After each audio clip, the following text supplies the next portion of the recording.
परिचारिका एकजुटीचा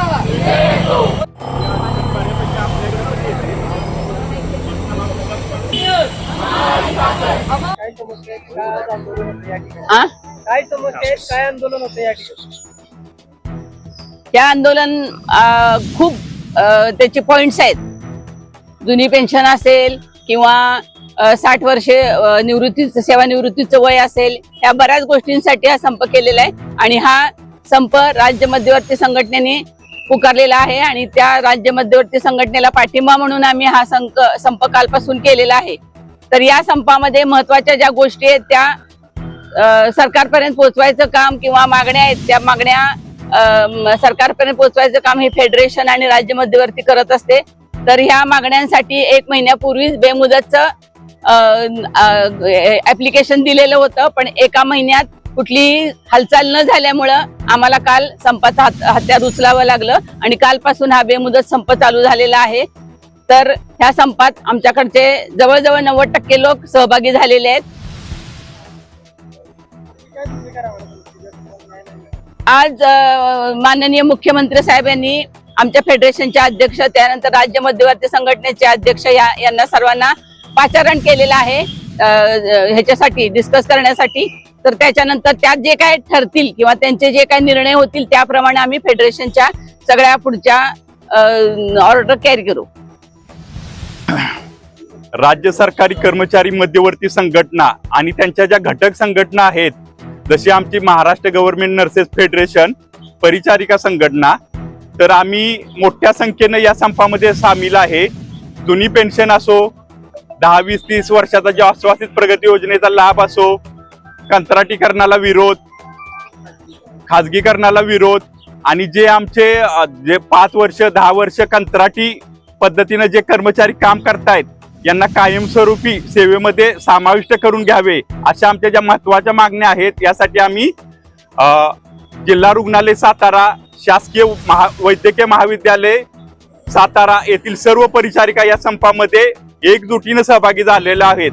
आज माननीय मुख्यमंत्री साहेबांनी आमच्या पदाधिकाऱ्यांना चर्चेसाठी निमंत्रित केले आहे. 5 वाजता जो निर्णय होईल आणि जर आमच्या मागण्या मान्य झाल्या नाही तर बेमुदत संप आम्ही चालू ठेवू.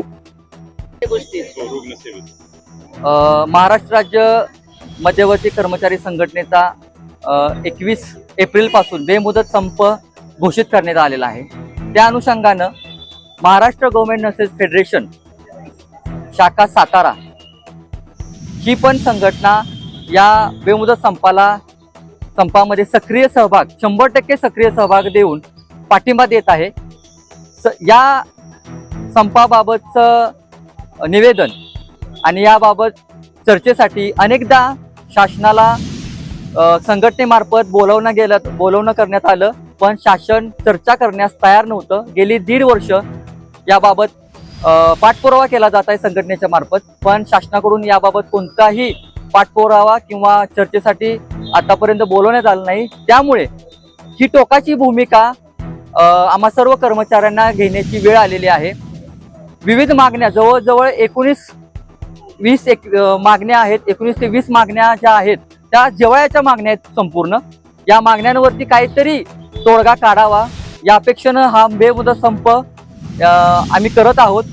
आणि आरोग्य सेवा ही परिचर्या संवर्ग हा आरोग्य सेवेचा कणा मानला जातो. आम्ही जरी बाहेर असलो तरी सध्या परिस्थितीमध्ये रुग्णसेवेमध्ये कोणताही विपरीत परिणाम आणि रुग्णसेवा विस्कळीत होऊ नये याची खबरदारी आम्ही सर्वांनी घेतलेली आहे. आणि याबाबत प्रशासनाला आश्वासित केलेलं आहे की कोणत्याही प्रकारचं रुग्णसेवा ही विस्कळीत होणार नाही किंवा रुग्णाच्या वरती त्याचा विपरीत परिणाम होऊ देणार नाही याची खात्री आम्ही प्रशासनाला दिलेली आहे. परंतु जोपर्यंत आमच्या मागण्या मान्य होत नाहीत तोपर्यंत हा जो संप आहे हा चालूच राहील इथून पुढं. आणि राज्य मध्यवर्ती कर्मचारी संघटनेला आमचा पाठिंबा सतत कायमस्वरूपी राहील. आणि शासनानं लवकरात लवकर या बाबतीत सकारात्मक चर्चा करून सकारात्मक दृष्टिकोन ठेवून याबाबत लवकरात लवकर तोडगा काढावा अशी मी सरकारला तुमच्या माध्यमातून विनंती करतो.